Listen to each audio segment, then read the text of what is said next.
تم ابھی دنیا کی چالاکیوں سے واقف نہیں ہو۔ قانون صرف وہ دیکھتا ہے جو کاغذ پر لکھا ہوتا ہے، اور کاغذوں میں وقار صاحب نے تمہیں اپنی سگی بیٹی لکھوایا ہوا ہے۔ لیکن سچ تو کچھ اور ہے، اور سچ کو چھپانا اتنا آسان نہیں ہوتا جتنا لگتا ہے۔ تمہارے چچا شوکت اور اس کا شاطر بیٹا بلال پچھلے کئی مہینوں سے اسی کھوج میں تھے۔ وہ وقار بھائی کی دولت پر سانپ بن کر بیٹھنا چاہتے تھے، اور انہیں ہمیشہ سے شک تھا کہ وقار بھائی کی کوئی اولاد نہیں ہو سکتی تھی، کیونکہ بھابھی بانجھ تھیں۔ وہ صرف موقع کی تلاش میں تھے۔ آج صبح جب میں اپنی ریڑھی لے کر ردی لینے بازار گیا تو میں نے کچہری کے پاس بلال کو اپنے خاندانی وکیل سے فون پر بات کرتے سنا۔ وہ بہت جوش میں تھا اور کہہ رہا تھا کہ وکیل صاحب، ہمیں وہ پرانا سوراخ مل گیا ہے جہاں سے ہم سچ نکال لائیں گے۔ سٹی کیئر ہسپتال کا ریکارڈ روم۔ یہ سن کر میں چونکی، کیونکہ سٹی کیئر ہسپتال کا نام سنتے ہی میرے ذہن میں خطرے کی گھنٹی بج اٹھی۔ یہ تو وہی ہسپتال ہے جہاں 25 سال پہلے میرا دل کا آپریشن ہوا تھا اور جہاں میری زندگی کا سودا کیا گیا تھا۔ رحیموں کی آواز میں خوف لرز رہا تھا اور ان کی آنکھیں وحشت زدہ تھیں۔ انہوں نے میرا ٹھنڈا ہاتھ اپنے دونوں ہاتھوں میں لے کر کہا کہ بیٹی، وقار صاحب نے تمہارا برتھ سرٹیفکیٹ، شناختی کارڈ اور باقی تمام کاغذات تو بہت مہارت سے بنوا لیے تھے اور دنیا کو یقین دلا دیا تھا کہ تم ان کی بیٹی ہو، لیکن انسان کہیں نہ کہیں غلطی کر جاتا ہے۔ اس ہسپتال کے پرانے اور دیمک زدہ ریکارڈ میں ایک فائل آج بھی دبی ہوئی ہے، فائل نمبر 304۔ یہ وہ فائل ہے جو تمہاری پیدائش اور بیماری کا کچا چٹھا ہے۔ اس فائل میں تمہارے داخلے کا فارم موجود ہے جس پر بات کے خانے میں وقار حسین کا نہیں بلکہ میرا نام عبد الرحیم ولد کرم دین لکھا ہے، اور دستخط کی جگہ میرا انگوٹھا لگا ہے۔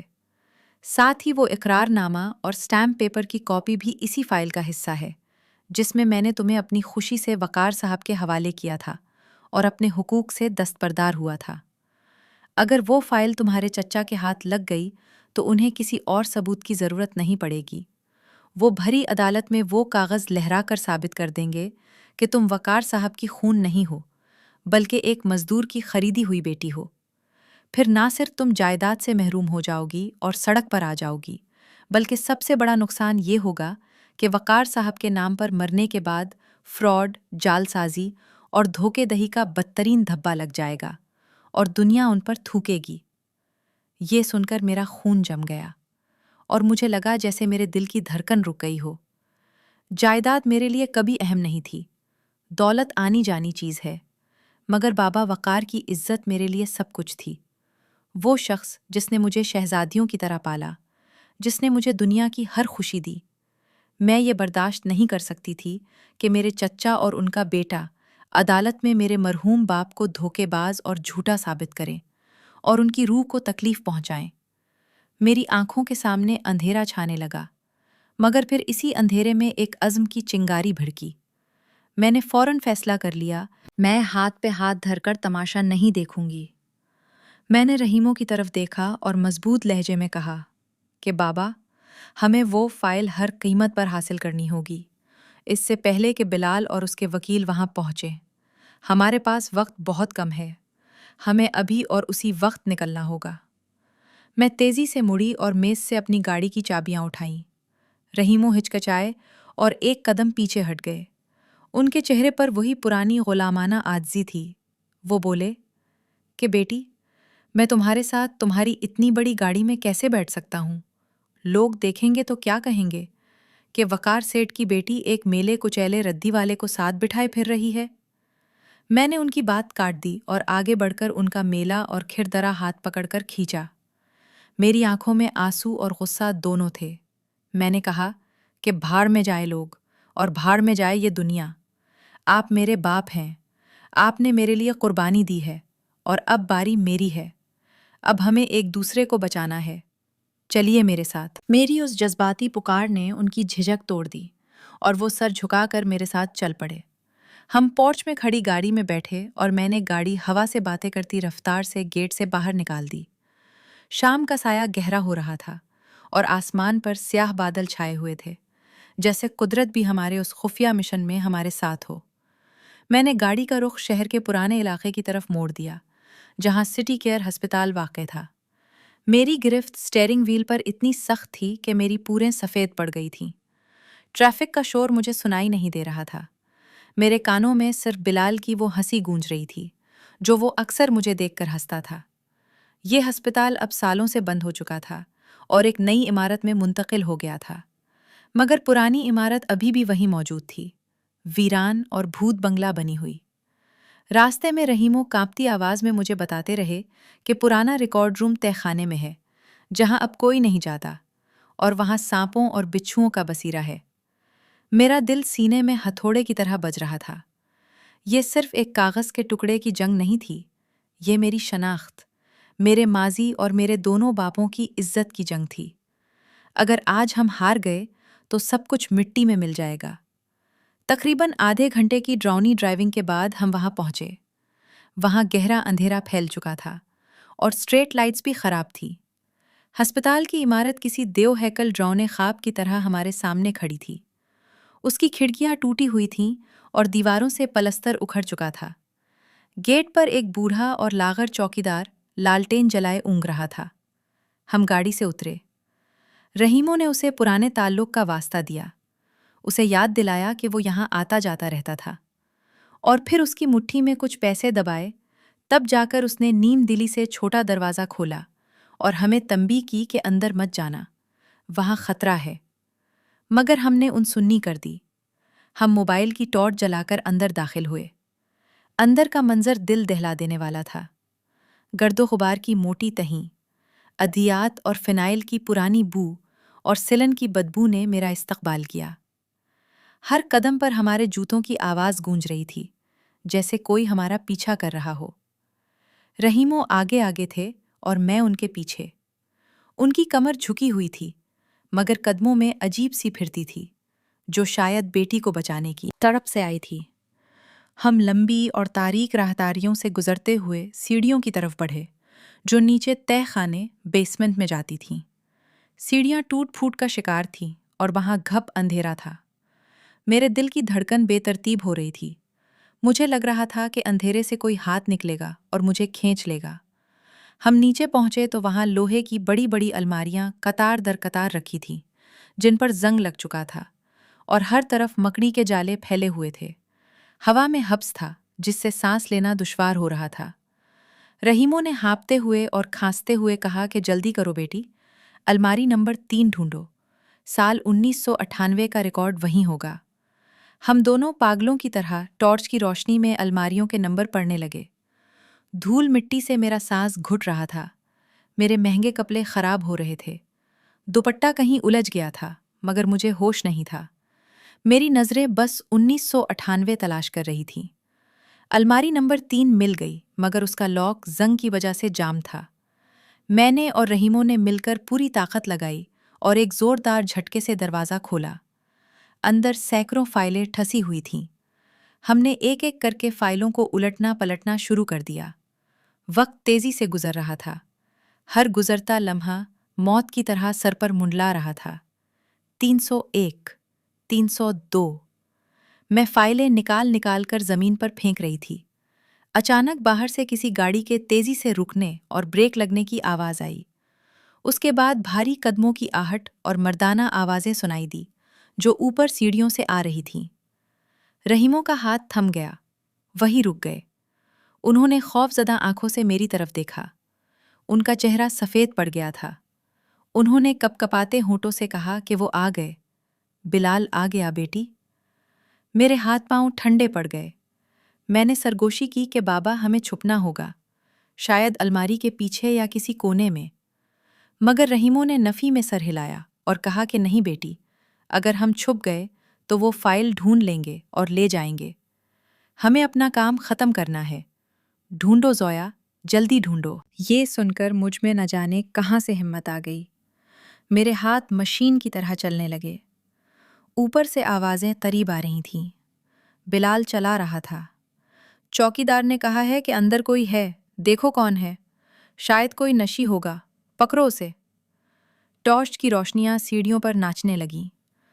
میری سانس حلق میں اٹکی ہوئی تھی۔ اچانک میری نظر ایک بوسیدہ، پیلی پڑی ہوئی فائل پر پڑی، جس کے کونے مڑے ہوئے تھے۔